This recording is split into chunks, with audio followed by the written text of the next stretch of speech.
Good afternoon, everyone. Thanks for bearing with us. We want to make sure everyone had an opportunity to see the Secretary and the First Lady's remarks for the International Women of Courage Awards. That brings us to our first announcement today. In recognition of International Women's Day, the U.S. Department of State is proud to once again celebrate the immense courage, strength, and leadership of women through the annual International Women of Courage Awards. Just a few minutes ago, Secretary Blinken continued our long-standing tradition of honoring an extraordinary group of women leaders at the 17th annual IWOC Award ceremony. In celebration of the return to our first in-person ceremony since the onset of the COVID-19 pandemic, this year's ceremony took place at the White House. Secretary Blinken was joined by First Lady Jill Biden, U.S. Ambassador to the UN Linda Thomas-Greenfield, Undersecretary Zaya, senior official in the Secretary's Office of Global Women's Issues, Kat Fodevat, and other high-level U.S. government officials, and applauding these incredible women. From defending the rights of LGBTQI+ persons in Argentina, to advocating for equal access to justice in Jordan, to fighting for the rights of persons with disabilities in Malaysia, and beyond, the 2023 International Women of Courage have set an example that we should all strive to follow. Their strength is endless, their courage is unyielding, and their leadership inspires us all. In a few days, the awardees will embark on an international visitor leadership program exchange to meet and engage with American counterparts in civil society, academia, government, and the private sector in cities across the United States. This year, in honor of former Secretary of State Madeleine Albright's legacy and her championship of women's rights, we are proud to announce a new annual Madeleine Albright Honorary Group International Women of Courage Award. Given her longstanding support for women's empowerment and leadership, we can't think of someone who exemplifies the goals and values of the IWOC Award better than former Secretary Albright.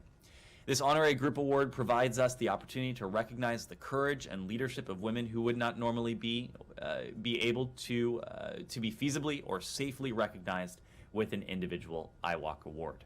We're proud to recognize the women and girl protesters of Iran with the inaugural Madeleine Albright Group Honorary Award this year.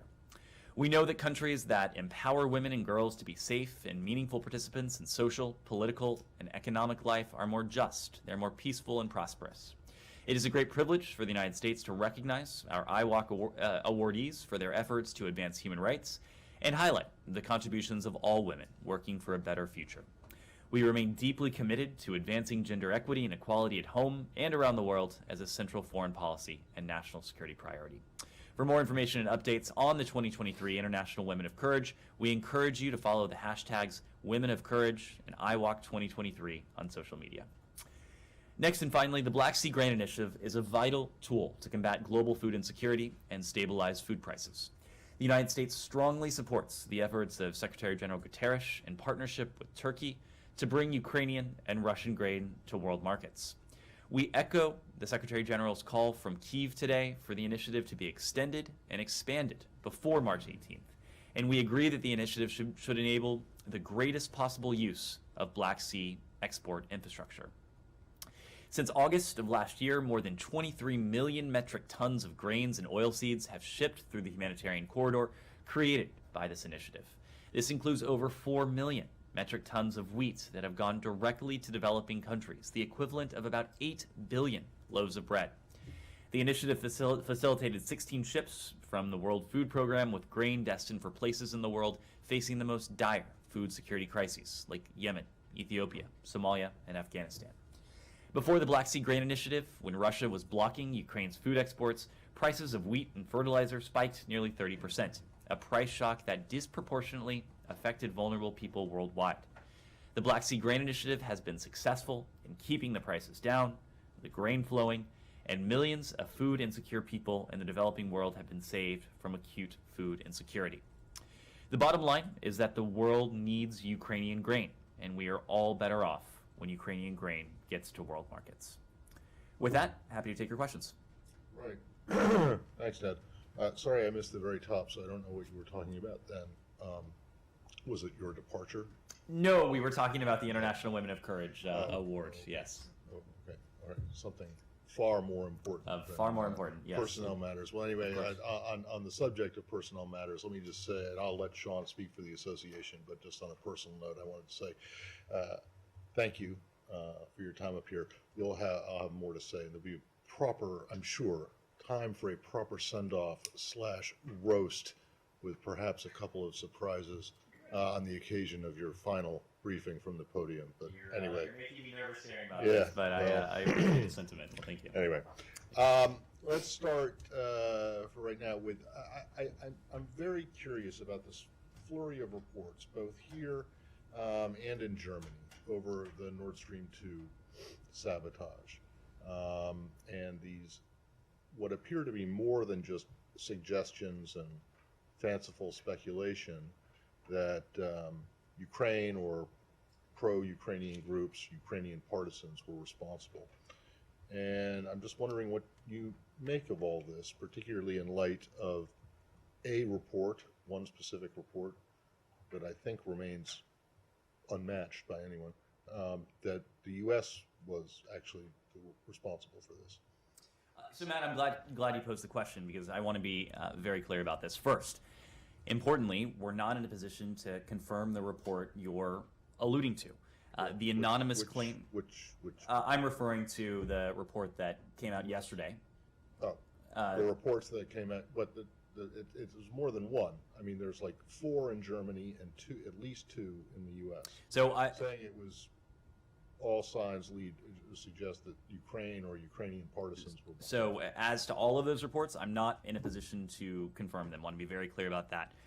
The anonymous claim in the first report, as I understand the chronology of this, to be clear, is not downgraded intelligence shared by the U.S. government, and the sources quoted in that piece were not authorized to speak on behalf of the U.S. government. Our point on this has been consistent. There is an active, ongoing investigation on the part of 3 of our European partners, the Germans, the Swedes, the Danes, and that is ongoing, as we always do when there's a matter that's the subject of an ongoing investigation. We will let those investigations play out before we'll offer any comment.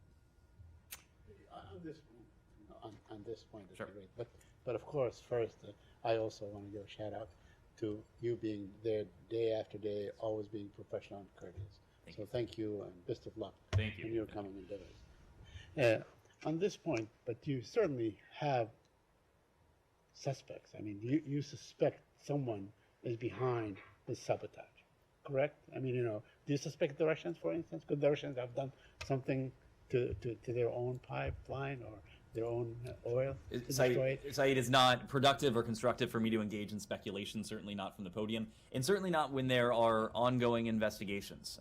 And these are not just any investigations, these are ongoing investigations by competent, capable authorities in 3 of our close European partners, the Germans, the Danes, the Swedes. So we will defer to them, obviously, on the course of those investigations. They will be the one to report on the findings that they come up with in the course of these investigations, but we're just not going to get ahead of what they may uncover. So you dismissed was written in the New York Times on this group? I'm not dismissing anything. I'm not ruling anything in. I'm not ruling anything out. I'm just saying we're not confirming, we're not commenting on the specifics in any of the reports that have emanated over recent days, and we're not doing that for a very simple reason. There are ongoing investigations, whether it's an investigation into an undersea blast like this, or an investigation into any other criminal or terrorist activity. Our typical posture is to let the investigation play out, and that's what we're doing here. Well, except the problem with that is that you were very quick to say that the earlier report from last month, that said that President Biden had ordered this. You were very quick to say, no, absolutely not, that's preposterous, that's ridiculous, instead of saying, well, let's let the investigation play out. Yeah.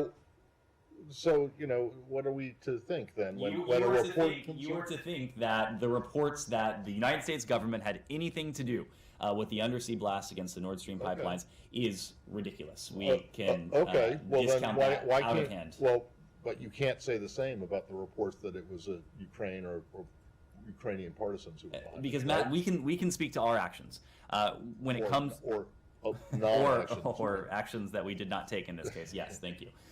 When it comes to who may have been responsible for what did in fact happen to these undersea pipelines, we're going to have to defer to the investigations. Daphne, please.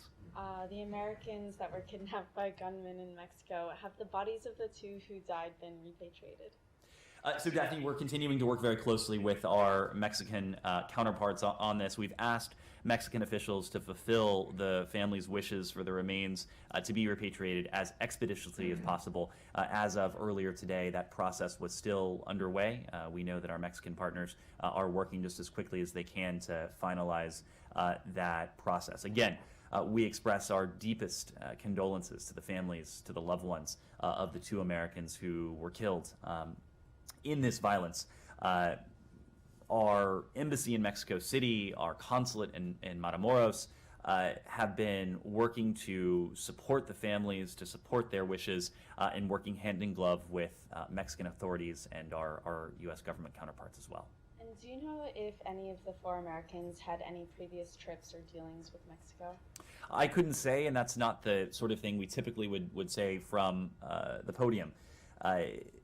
We want to respect the privacy of the Americans who were brought to safety and are now back in the United States. Of course, they are free to speak as much or as little as they would like. It's not our place to do so, but it is our place to remind all Americans of the travel advisories that are on our website and that we have pointed to a number of times when it comes to this incident and when it comes to the threat risk more broadly.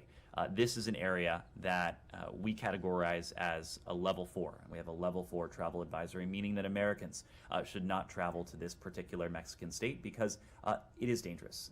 We have seen incidents of criminality, of violence, and we certainly don't want to see Americans unnecessarily in harm's way.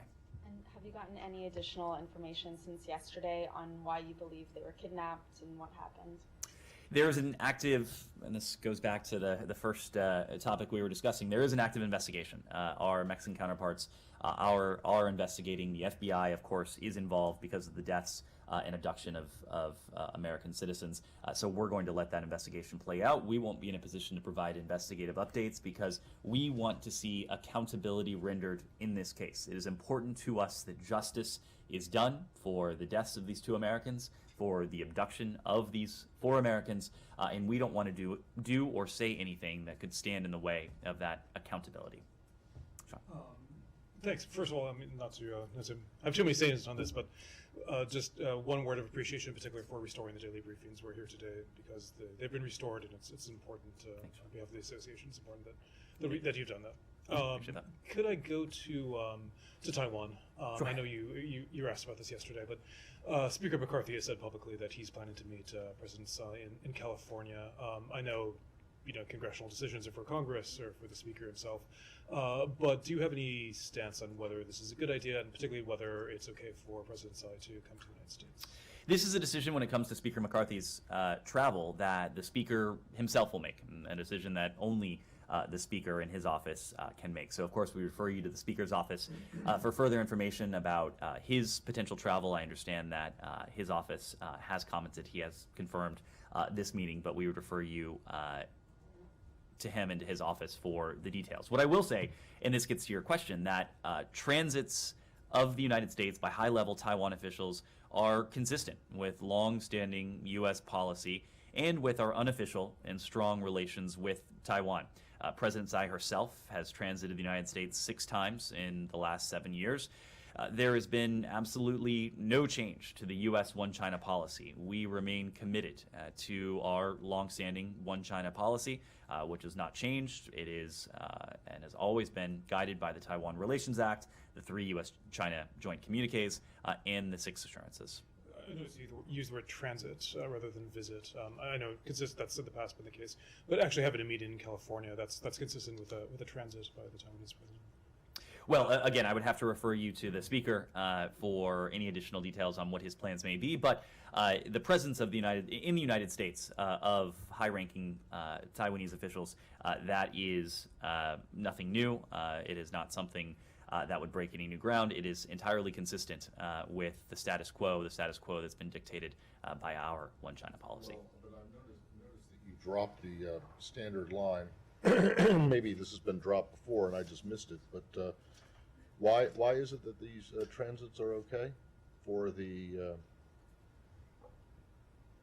do I have to spell it out for you? Safety, comfort, and convenience, right? Is that no longer in the talking points? That is that. Right, and so exactly how is spending like 3 days in LA, you know, I mean, it may be comfortable and it may be convenient, kind of like spending 2 weeks in Palm Springs on U.S. government dime preparing for APEC. But why are you not repeating them now? Or is it just that you decided not? There's no reason. There has been no change in our policy on this.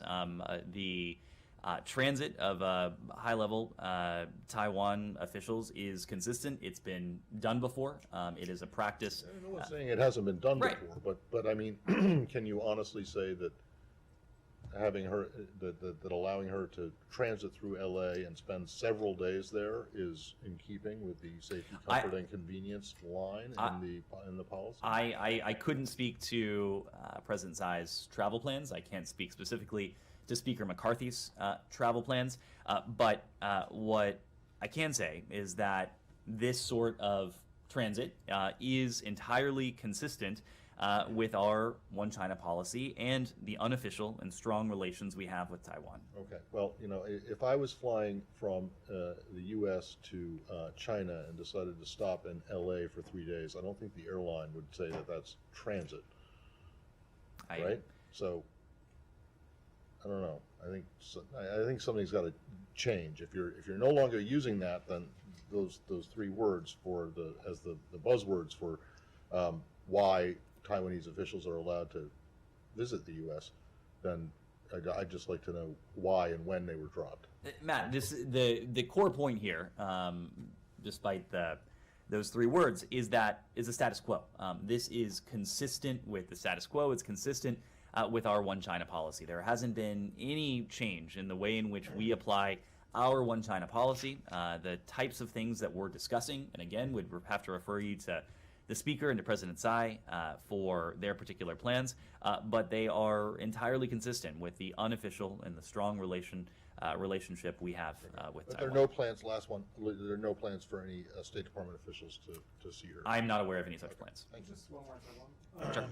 The Chinese Foreign Minister, Qin Gang, he said recently that the U.S. statements, I'm paraphrasing, but that the U.S. warnings against against China militarily supplying Russia, that there's a hypocrisy issue, and that the U.S. is supplying weapons to Taiwan. Do you have any response to that? Look, I'm not going to get into a tit for tat with Chinese foreign minister, but what I will say is that comments like that seem to overlook precisely the state of play. What the United States is doing, along with dozens of countries around the world, is supporting the rules-based order, supporting the order that is enshrined in the UN Charter, in international law, in the Universal Declaration of Human Rights, the principles at play that a big country can't bully a small country, a larger country can't attempt to redraw borders by force that doesn't make right. These are the same principles that, in this case, the PRC has signed on to as a member state of the UN, and as a country that purports to believe in these very documents and principles, the UN Charter, the precepts of international law, the Universal Declaration of Human Rights. What we are doing similarly in Taiwan, with Taiwan, is attempting to strengthen and to protect and preserve the status quo. This is all about the preservation of the status quo, because the status quo has, over the course of decades now, really been at the crux of peace and security across the Taiwan Strait and in the broader region. This is the same rules-based order that has been at the core of peace and security, whether it's in Europe, whether it's in the Indo-Pacific. So for anyone to suggest that what we are doing is inconsistent is overlooking, I think, the core concepts that are at play. Everything that we're doing in the course of Ukraine, everything that we're doing in support of Taiwan is consistent with the rules-based order. It is an effort to undermine the status quo, which in Europe and Indo-Pacific is responsible, has been responsible for the peace and security that has prevailed for much of the past 7 decades. Alex. Thank you. Well, first of all, let me echo the sentiment in the room. Everything that could be said have already been said. I just can only add that our loss in this briefing room will be great gain of those on the 8th or 7th floor. Thank you. If you want a preview on how you can advise the Secretary on South Caucasus and Russia-Ukraine, you're welcome to talk about that as well. Thanks. Moving to Georgia, if you don't mind. I was wondering if the events of past 24 hours have changed your view on how to respond to the events. Well, Alex, just as we were yesterday, we're continuing to closely monitor the ongoing protests and the developments on the ground. We urge the government of Georgia to respect the freedom of peaceful assembly and peaceful protest. We urge all parties to exercise restraint and to avoid any escalatory or violent actions while respecting the rule of law and Georgia's democratic values. We are, as we've said consistently in recent days, deeply troubled by the recently introduced draft foreign agent laws, which, if actually made law, would stigmatize and silence independent voices and citizens of Georgia who are dedicated to building a better future within their own communities. Parliament's advancing of these Kremlin-inspired draft laws is incompatible with the people of Georgia's clear desire for European integration and its democratic development. Pursuing these laws, we believe, will damage Georgia's relations with its strategic partners and jeopardizes Georgia's Euro-Atlantic future. These are at the heart of the aspirations of the Georgian people, the project that the Georgian people have pursued over the course of decades now, since Georgia's independence. The United States has been a strategic partner to Georgia. Georgia has aspirations for fuller integration with Europe and the EU. All of those things are in play in the context of the debate that we see raging now in Tbilisi. Thank you for that. Let me unpack that a little bit. What we see, there's a Georgian Dream government on one hand has already made its choice. It's beating the Russian bidding, and there's Georgian people out there. They are standing strong, as you articulated yesterday as well, that they are expressing their their desire to stick with European pathway. Who are you standing with at this point? Again, we are standing with the people of Georgia and the aspirations that they have. It would be our hope that the government of Georgia, as is our hope around the world, that governments reflect the aspirations of their own people. When it comes to what we're seeing now, of course, we always stand with the right of citizens around the world to exercise their universal rights. It is a universal right to freedom of assembly. It is a universal right to peaceful protest. It is a universal right to freedom of expression. We always stand with those who are peacefully exercising their universal rights. Now, when it comes to these draft laws, this is ultimately a question for the Georgian government. We have made our views on this very clear. We've made those views very clear as a partner to Georgia over the course of decades now, a partner that has helped usher Georgia from its immediate post-independent phase to its consolidation of its democracy, the development of its economy, its aspirations for greater integration in the Euro-Atlantic region. We want to be in a position to continue to do that. Now, obviously, there are a number of countries and entities around the world who share these concerns. We've heard from the EU, we've heard from the UN, but the voices that we are listening to most closely are those voices on the ground in Georgia. And we have heard strong protests and concern expressed on the part of Georgian civil society groups, of independent actors who are, in our view, legitimately concerned that the passage and the ratification of these laws would hamper and hinder their ability to exercise the very universal rights that are at play in these protests. That's a strong reaction. Now, the argument on the ground is that it's time, if not now, then when, is the time to translate that reaction into action. You mentioned that lawmakers who will vote for that will be responsible.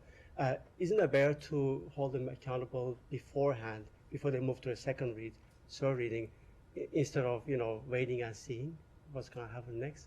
Alex, this is a logic that really applies across the board. We are not in a position to make choices for any other country.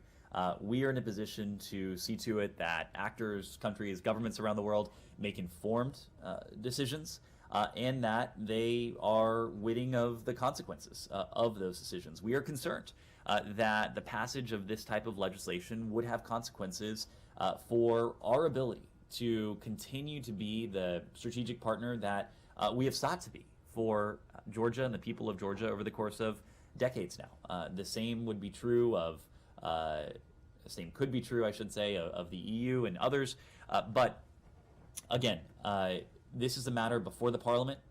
It is a matter that has engendered a good deal of debate and protest among the people of Georgia, we think with good reason, because the implications would be hefty on the people of Georgia, and the implications could well be meaningful for the type of relationship we want to continue to have with the government of Georgia. And my last one on this, there are also comments on the ground that what we're seeing today is also a result of ignorance, or maybe like we didn't pay enough attention from the West to what was going on in Georgia for a long time. They have been after U.S. ambassador, EU ambassador, what they're doing to their former president.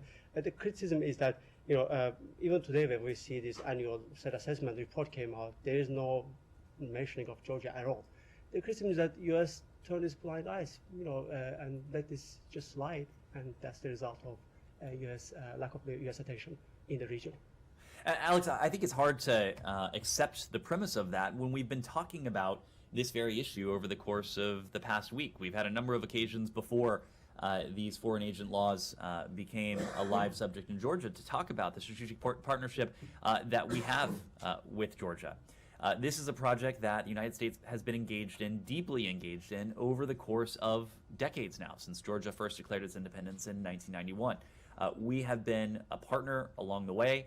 We have sought to do everything we can to support the development of Georgia's democracy, of its economy, of its further integration into Europe and with Europe as well. The EU has been a partner in that. The international community has been a partner in that. Now, the testimony you heard today from our senior intelligence officials, that's focused on threats. That is focused on threats to the United States. There is, and again, I don't want to characterize intelligence, but we see Georgia as a place that holds tremendous opportunity. It is not in the category of threats as we traditionally conceive of them. There is an opportunity with Georgia to continue to be that partner, to continue to walk down that path of democracy, of responsible governance, and a Georgia that is in a position to achieve the aspirations of its citizens. That's an opportunity for the United States as a partner to Georgia. First and foremost, it's an opportunity for the people of Georgia to fulfill those aspirations. Said. Thank you. I want to switch topics to the Palestinian issue. With where you began at the top on the occasion of the International Women's Day. I mean, there are 12% of Palestinian households are run by women, responsibility of women. There are 200 women in Israeli prisons today. Some of them have given birth, and their children are with them in the prison, they're toddlers. But my question to you is also, this is something I found out today. Women in Gaza, who suffer breast cancer, for instance, or have symptoms of breast cancer, they resort to mastectomies and lumpectomies and so on as preventive medicine, because they're not allowed to leave. They're not allowed by the Israelis or by the Egyptians to leave and seek medical care. And my question to you, should they be allowed to seek medical care and have free transit to Egypt, to Israel, to the West Bank, to other places? Saeed, we've talked about the dynamic that is at play here before. First, Israel, of course, faces legitimate threats to its own security.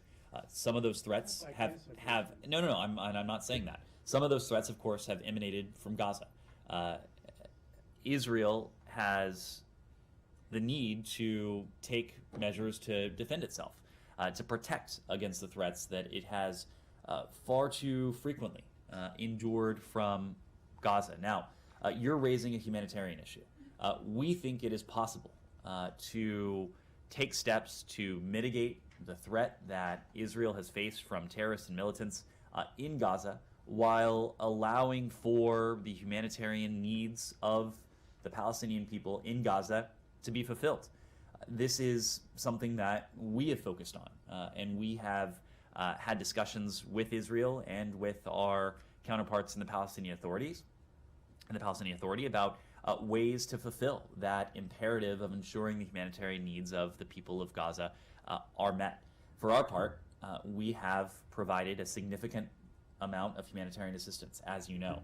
We reestablished our relationship with the Palestinian Authority and the Palestinian people, and in doing so, have provided more than $900 million to the people of Gaza, to Palestinians in the West Bank over the course of this administration.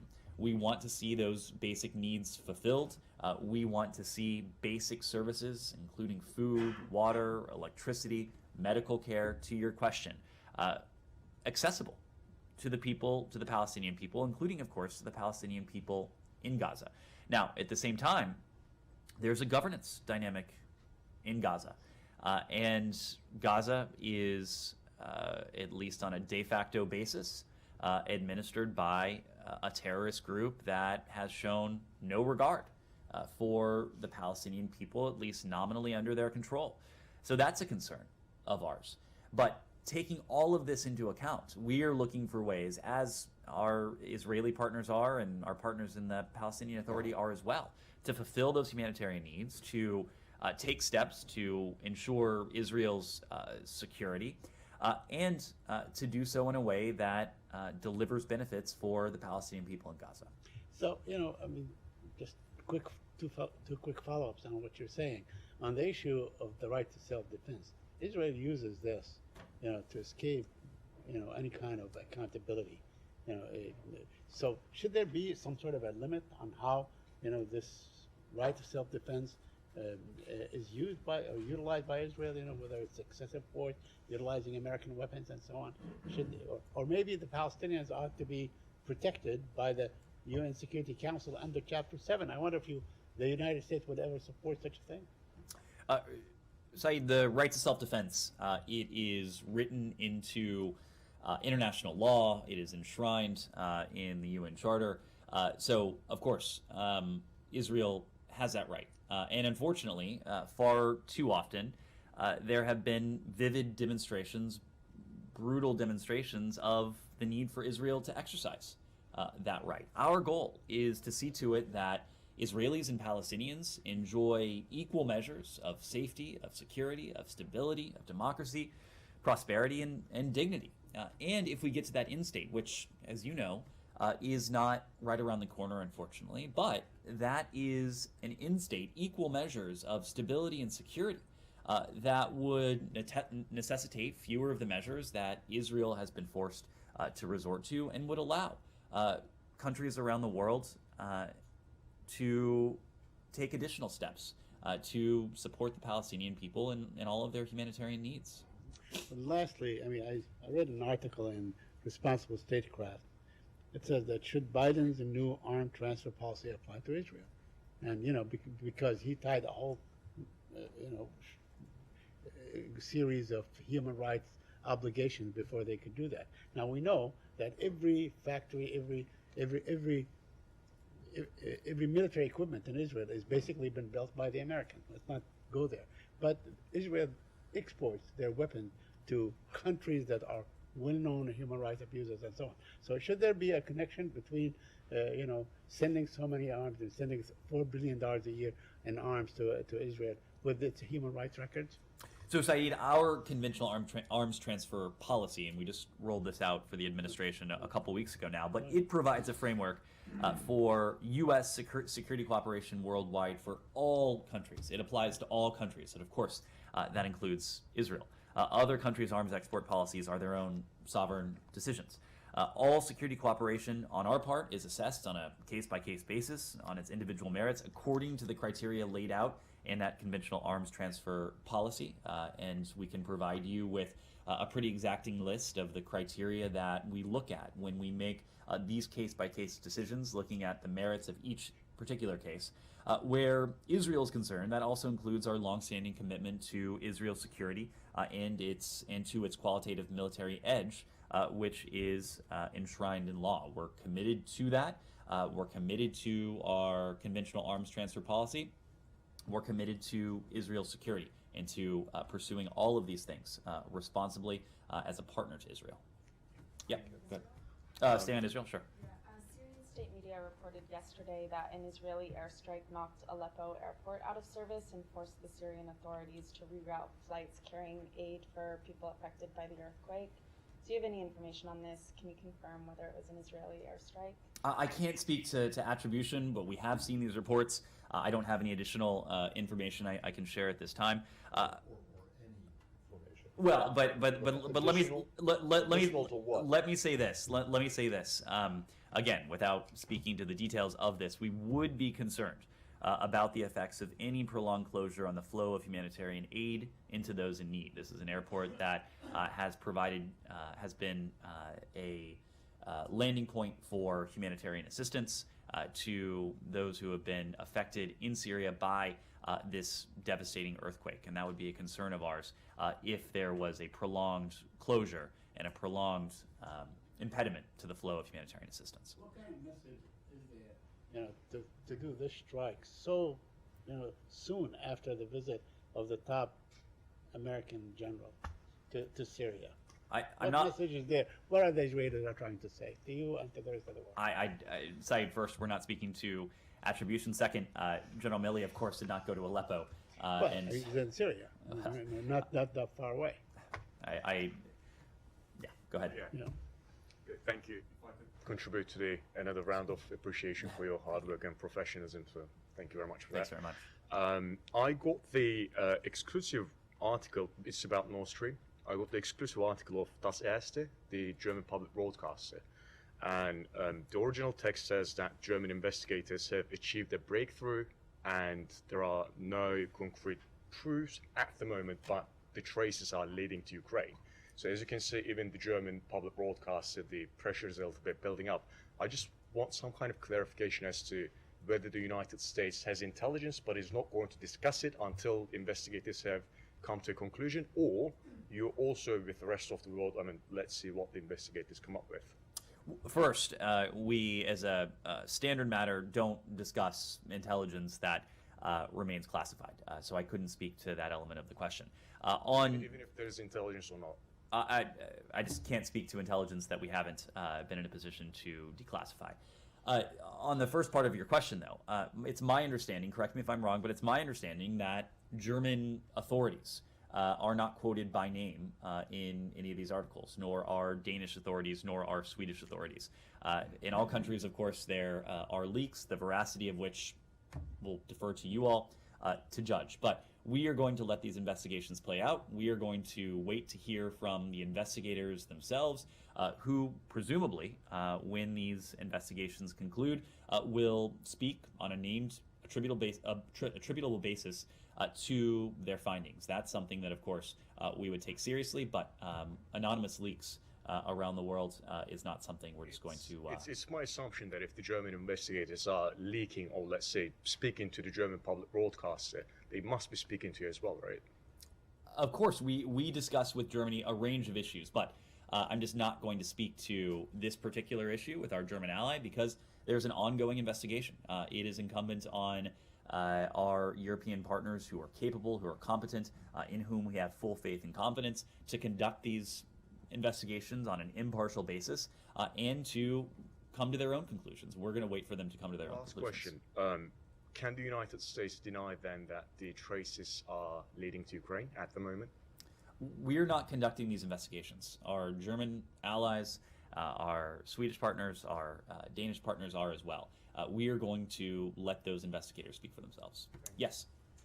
Thank you, Ned. I have a question on North Macedonia, Sure. but before I raise a question, I would like to join everyone in this room by expressing my appreciation for everything you have done in this role. Not only that you're knowledgeable, but I believe your genuine respect for journalism and journalists is unmatched, so thank you for that. Thank you very much. My question, North Macedonia is supposed to change the preamble of the constitution to recognize ethnic Bulgarians as a constituent group.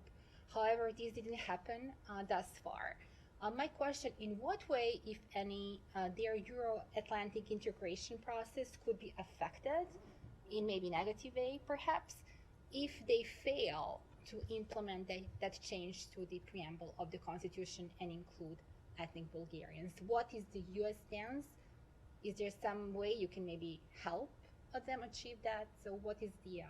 This is a question for North Macedonia. It's a question for the European Union. It's not a question for the United States. Of course, these decisions are ones that our partners on the other side of the Atlantic are going to have to make. We are a partner to North Macedonia. We want to support the aspirations of the people of North Macedonia for that further European integration. It is similar to the approach that we've taken to Georgia and a number of other countries over the course of several decades. We want to continue to be a partner, but ultimately these are going to have to be decisions that are made in North Macedonia and decisions that are made in Brussels. Just one more question about the Serbia-Kosovo dialogue that is now taking place in North Macedonia in March. Now that the European proposal has been made public and we have all the articles in front of us, we are now talking about the implementation of the agreement. In what order of implementation the Serbian majority municipalities are going to be implemented? Is this the first thing, first item on the agenda now in March, or you have some other information? Or how do you see from the US perspective this going forward with implementation? So a couple things on that. First, I think we've said before, but we welcome the leaders' talks under the EU facilitated dialogue that took place late last month. We strongly support the process of normalization of relations between Kosovo and Serbia. To your question, this meeting was a good step forward, but difficult work remains, and some of these questions are part and parcel of that difficult work. Agreement on the implementation annex is essential to normalization under this EU proposal, and progress towards establishing the Association of Serb Majority Municipalities remains critical to building Kosovo's future as a sovereign, as a multi-ethnic and independent country integrated into Euro-Atlantic structures. Through the dialogue, Serbia and Kosovo, we believe, should come to a comprehensive agreement on normalization of relations. Progress will then open the door to European integration of both countries, and it's essential to greater security, stability, and prosperity in the Western Balkans. We believe that normalized relations should be centered on eventual mutual recognition. This is an EU-led process. The United States has supported our allies in the European Union in every way we can. We have been present for these talks. Gabe Escobar, our Deputy Assistant Secretary, has been actively engaged with the parties as well, and will continue to do what we can to support this process that, again, has moved forward in important ways with some difficult work ahead. How far we are from the mutual recognition? Because some say it's 10 years from now, some say it's until this year. Do you see any timeline in terms of exact furthering mutual recognition? Of course, we want these issues, these tensions between Kosovo and Serbia to be resolved at the earliest possible opportunity. And so we're going to support this EU dialogue. We're going to take any steps that we can as a partner to Kosovo and to Serbia and to the EU to support the acceleration in every conceivable way of the improvement of relations between Kosovo and Serbia, but we just can't put a time frame on it. Of course, we want to see these issues resolved as soon as possible. Thank you. Yes, go ahead. So this is a question on China. Does the administration plan to relax COVID restrictions from people coming from China soon, and if so, why? This is not a question for the Department of State. It's more of a question for the Centers for Disease Control and Prevention. The restrictions that and requirements that had been put in place, whether on the PRC or in other times, in other contexts, other countries, are based on the science. They are based on public health. They are not based on diplomacy. They are not based on matters of policy or policy disagreement. So this is a question for the CDC. The epidemiologists and the scientists and the public health experts at the CDC will make informed decisions about when it's prudent, if it's prudent, to relax requirements that are in place. Okay, and just one more on the whole Taiwan status quo issue. Sure. What's the difference between the status quo and the one China policy? Because one China policy treats Taiwan as China, correct? And then how does, when you say you want to maintain the status quo, does that mean the same thing as one China policy? Our one China policy is a key element of our efforts to preserve the status quo. By adhering always consistently to our one China policy, we are in turn contributing to the preservation of the status quo, strengthening the status quo, seeing to it that the status quo, in every way we can, that has existed across the Taiwan Strait over the course of several decades now, remains intact and remains strong. And, sorry, Yeah. but how is China disrupting the status quo? Well, I think we can point to any number of things that are of concern to us. It is a concern to us when China, when the PRC attempts to intimidate Taiwan through aerial sorties, through naval exercises, through coercive actions, coercive rhetoric. That, of course, is of concern to us. In the aftermath of the visit to Taiwan last August by Speaker Pelosi, we saw the PRC use that visit, which had been, of course, not unprecedented, as a pretext to attempt to undermine that status quo. And you can look at all of the actions, the coercive actions that sought to do little more than intimidate Taiwan and the broader region, and to undermine the status quo that has been at the crux of peace and security across the Taiwan Strait. But don't we run military drills in that area as well? We fly wherever international law allows. We sail wherever international law allows. All of our operations are consistent with international law. All of our operations are, whether land, sea, air, are consistent with our one China policy. Gita. Thanks, Ned. I also want to echo every single colleague of mine here regarding your time here as spokesperson, and just a simple thank you. I have a question about IWalk awards. Sure. Specifically, the Madeleine Albright Honorary Group Award. What prompted the State Department to create that award? Was the Iranian women and girls movement that inspired it? So Gita, of course, the award is named after former Secretary of State Albright and what she embodied in terms of championing the rights of women and girls, championing the upholding of universal rights around the world that have too often come under threat and too often act at the expense of women and girls.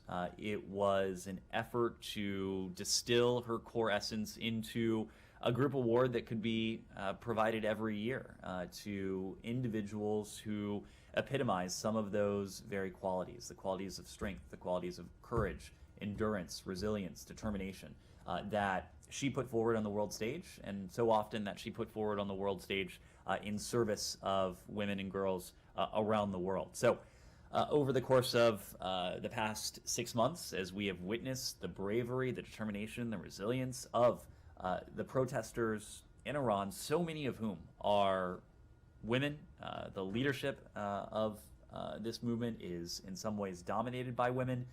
We have seen the remarkable courage of these protesters, including these women who have taken to the streets at no shortage of personal risk to themselves, whether through injury, whether through persecution, whether through prosecution.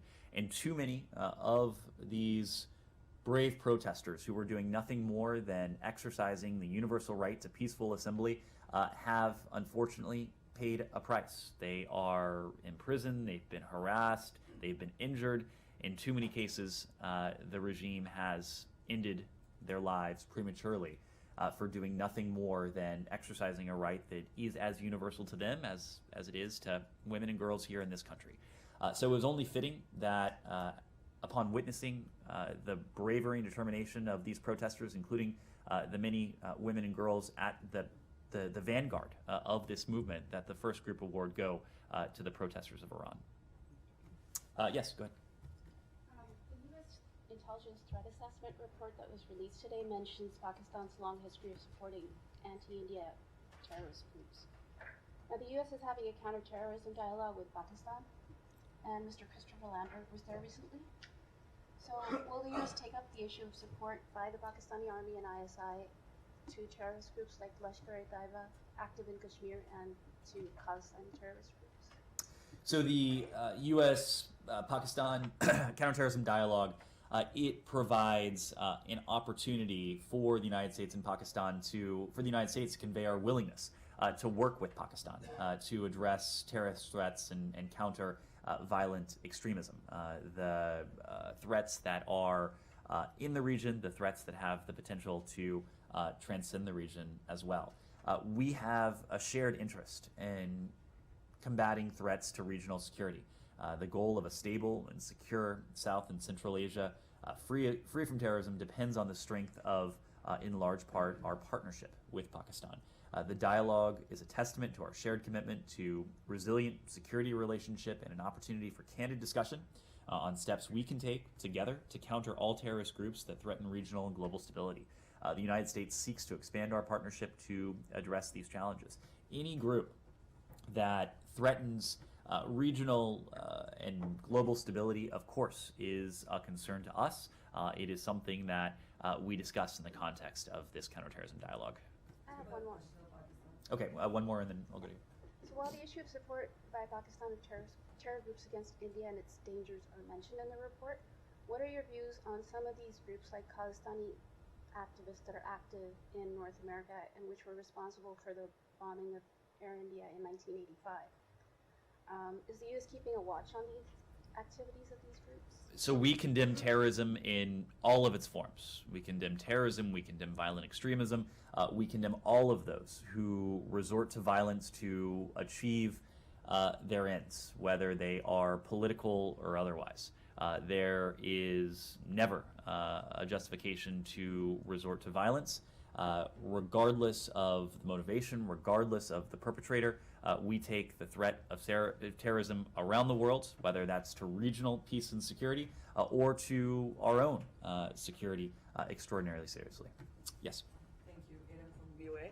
So, a nuclear armed country like Pakistan, who's facing major economic issues right now, political challenges as well, and terror attacks are on the rise, is US worried that this strategically important country could fail?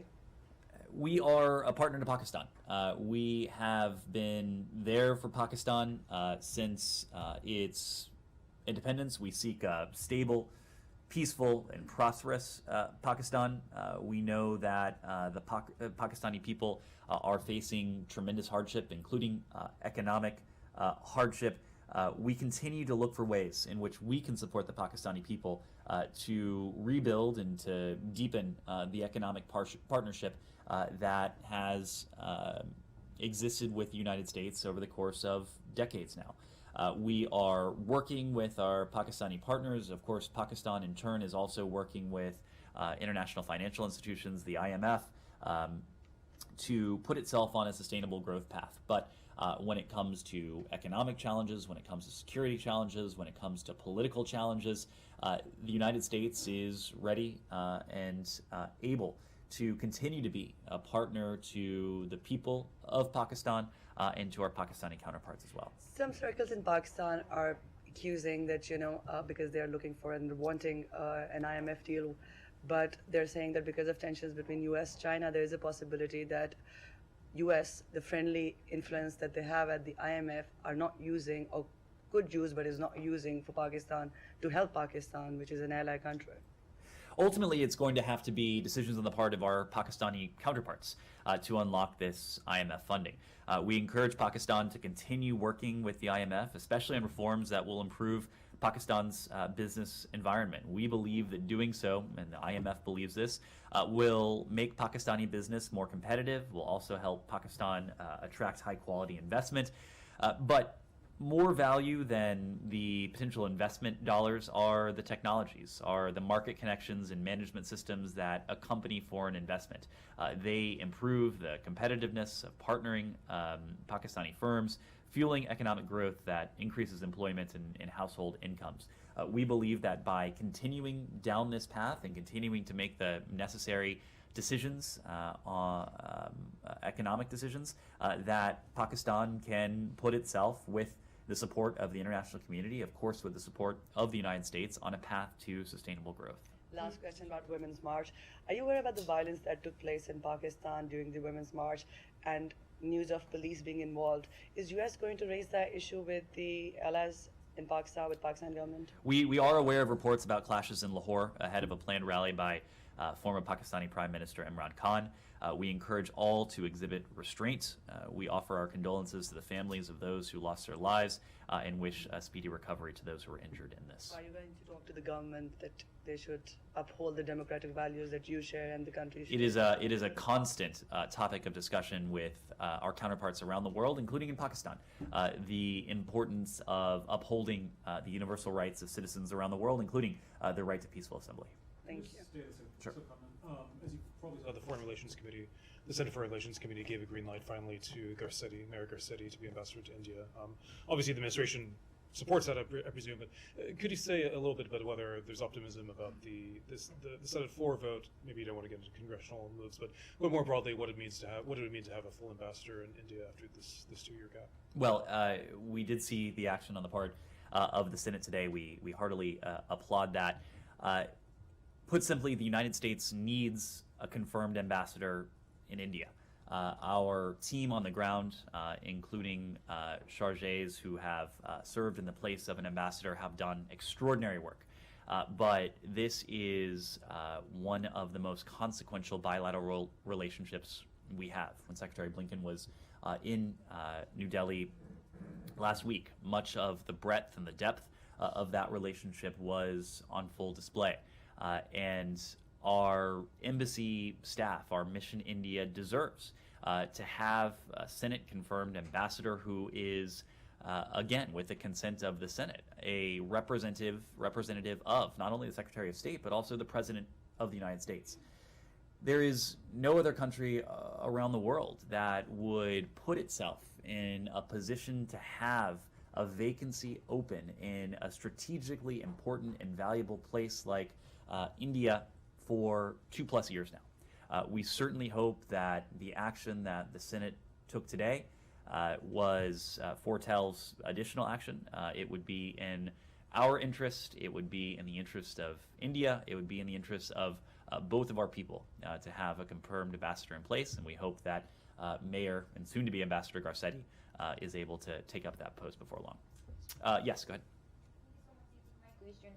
Seems like there are some Chinese-made grains around the Baltimore port and also some other port in the United States. Some report has pointed out those giant cargo cranes have a possibility of Chinese spy too. Do you have any? How does the State Department view those Chinese cranes? This is a better question for some of our colleagues throughout the government. Of course, as an administration, as a government, we are acutely attuned to the various challenges we face from the PRC, including the challenge of espionage. And we've had an occasion in recent weeks, as some of you might recall, to talk about the challenge of PRC espionage, including in the United States. It is something that we take extraordinarily seriously, including and especially when it comes to strategically important sectors. But this is a better question for our colleagues across the government. Can I ask one more question? So United States has made an offer to Japan and South Korea to establish a new trial consultative deterrence, consultative body on nuclear deterrence. Can you confirm those?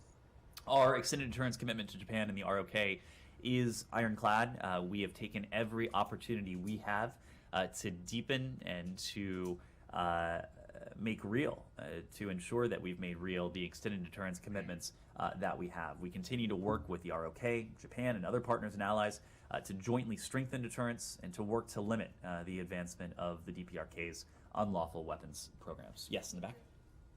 Go ahead. Congratulations, I think you're in order. Thank you. But we'll miss you, I'm sure. So, about a month ago, the UN World Food Program published a report pointing out that Ethiopia, Nigeria, South Sudan, and Yemen are on the brink of starvation, with moving toward widespread deaths. Since then, we've had there are reports of stress on food in Cuba, and then also in Turkey and Syria, parts of Syria, because of the catastrophe there. Is grain from Ukraine going to be enough, and Russia, or do we need to do something additional? And is this the beginning of greater stresses on foods? We believe it certainly has to be part of the solution. And I think you only look at the counterexample. When grain from Ukraine was blocked by the Russians from leaving Ukrainian ports, we saw a spike in food prices around the world that had the most devastating impact on, unfortunately, the world's neediest. 30% price spike after Russia's invasion, when Russia was blocking ships from leaving Ukrainian ports. Now, the implementation of the Black Sea Grain Initiative and what we hope is the renewal and the expansion of the Grain Initiative will have to be part of that solution. The World Food Program has been able to export Ukrainian grain precisely because of this initiative. Since August of last year, some 16 total World Food Program ships have left Ukraine, including more than 500,000 metric tons of wheat to places like what you mentioned: Ethiopia, Afghanistan, Yemen, Somalia, Algeria, Kenya, Spain, and Egypt also received shipments. The total World Food Program exports just from this single initiative, the Black Sea Grain Initiative, has totaled about 1 billion loaves of bread. Now, the world needs far more, and it is far more than conflict that has exacerbated the price spike. It has been COVID, it has been climate, but it has been conflict. And so we're going to do everything that we can to see to it that this initiative remains in place and ideally is expanded so that the world's neediest and some of the countries you mentioned can continue to benefit from this. Dylan? Yeah, defense officials confirmed this past weekend that there were Ukrainian pilots being evaluated in the U.S. on F-16s. So I just wanted to check, has there been any change in the administration's position that you guys don't think Ukraine particularly needs those right now and it's not being considered to send them there? There's been no change in the position. Of course, we're always working closely with our Ukrainian partners to discuss and to assess with them what their needs are at the moment, what their needs may be down the road. But there's been no change in our position. For additional details on the training that you referenced, I'd have to refer you to DoD. So it remains the case that your main goal right now is to give Ukraine as much of an advantage as you can on the battlefield, and they're saying they need F-16s and have asked for them. We've now got Ukrainian pilots in the U.S. being evaluated on the F-16s, but there's still, even with all that, there's still no plans to send them there. Our position on this has not changed. What we have consistently done is to provide our Ukrainian partners with what they need to take on the battle they're facing with an eye to the direction in which the battle's evolving. And I think you can see the effectiveness of that strategy across all of the fronts that our Ukrainian partners have not only withstood Russian aggression, but in many cases have wrested back from Russian control territory that invading Russian forces have had taken from them. So obviously this is a reflection of the bravery and the resilience and determination of our Ukrainian partners, but the enabling support that the United States government has provided at every phase of this conflict, along with the support of dozens of countries around the world, has provided a decisive edge in some ways to our Ukrainian partners and their ability to defend their country against this aggression. Yes? I also want to thank you for your dedicated work as a spokesperson. Thanks. And I want to follow up on the question on US ROK Japan trilateral cooperation. Now the US has a bilateral consultative mechanism on extended deterrence with ROK and Japan separately. And recently ROK and Japan has announced on the historical issues of the forced labor. And generally speaking, what do you think about the need to deepen the trilateral cooperation in order to enhance the extended deterrence for ROK and Japan? Well, our commitment to extended deterrence today, going forward, is ironclad. There is no question about that. The ROK, Japan are covered by that policy of extended deterrence. We're going to continue to work together in every way we can, bilaterally and trilaterally, to counter and to limit the advancement of the DPRK's unlawful weapons programs. We have done that for decades now. What we've been able to do more in recent years, and even more so recent months, is that trilateral cooperation. And we believe that the bilateral aspect is important between the United States, the ROK, between the United States and Japan, but the trilateral element is also fundamentally important, not only for the threat that our three countries face from the DPRK, but for our shared and collective vision of a free and open Indo-Pacific. The fact is that we share, the three of us, the United States, ROK, and Japan, we share interests and we share values.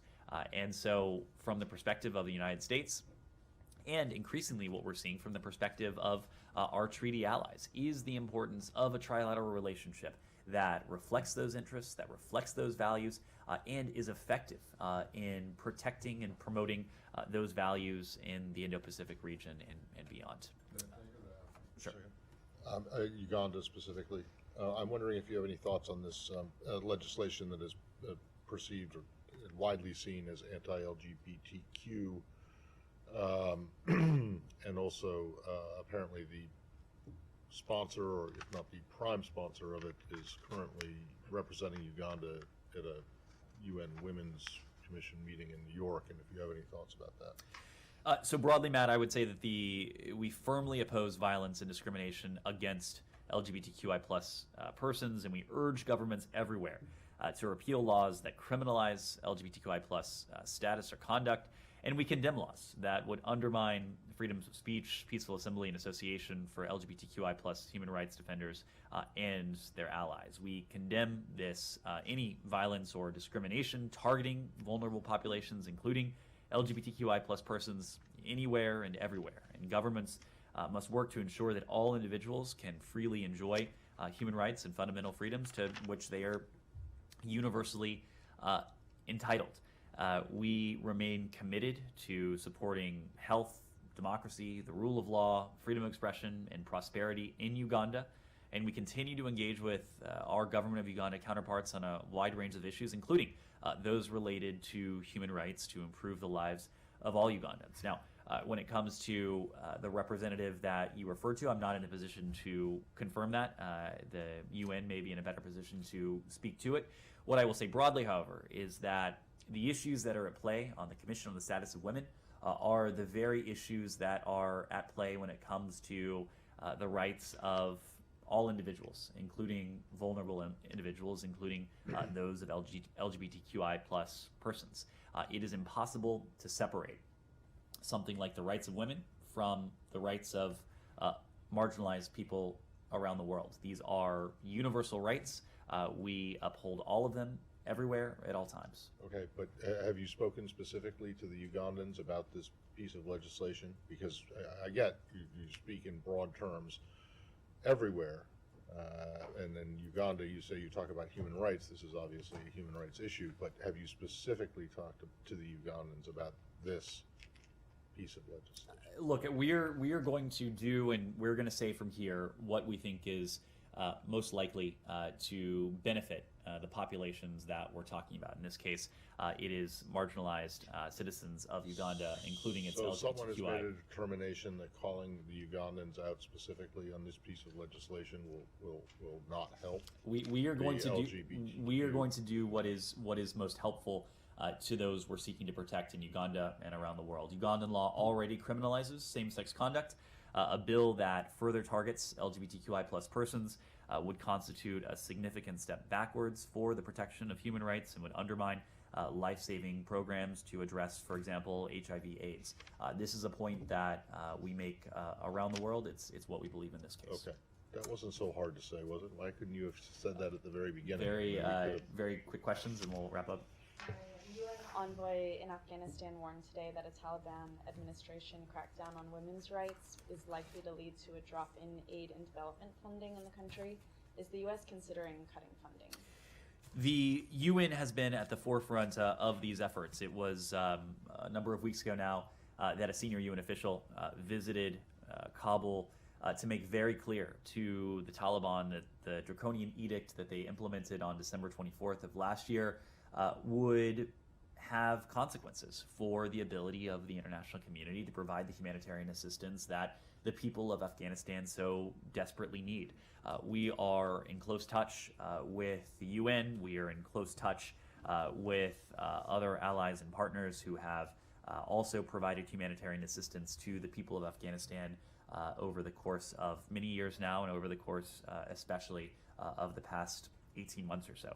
You may have seen that the United States today, with 21 other countries, or 21 countries, and the EU, put out a joint statement on the women and girls in Afghanistan on the occasion of International Women's Day. We are going to continue to do everything we can to work with the international community and to make sure that the Taliban is under no illusions that they can have it both ways, that they can fail to fulfill the commitments that they've made to the people of Afghanistan, that they can take draconian steps like the ones they did last year with girls' education last December, with the ability of women to work with international NGOs and not face consequences from the international community. The UN has made that clear that that is not the case. The United States has made that clear that that is not the case. And dozens of countries around the world, including the Organization of Islamic Cooperation, a number of Muslim-majority countries have made very clear to the Taliban that their actions, their efforts to suppress the rights, especially of women and girls, but all minorities, will have real costs and consequences for them. But are you considering cutting funding? Again, we're taking a close look at the implications on our ability to deliver the type of humanitarian assistance to the people of Afghanistan, the type of assistance that we know they so desperately need. We're closely consulting with the UN. Much of this is done under the auspices of the UN, so we want to make sure that we are in close coordination with our UN partners and other international partners. All right, thanks everyone.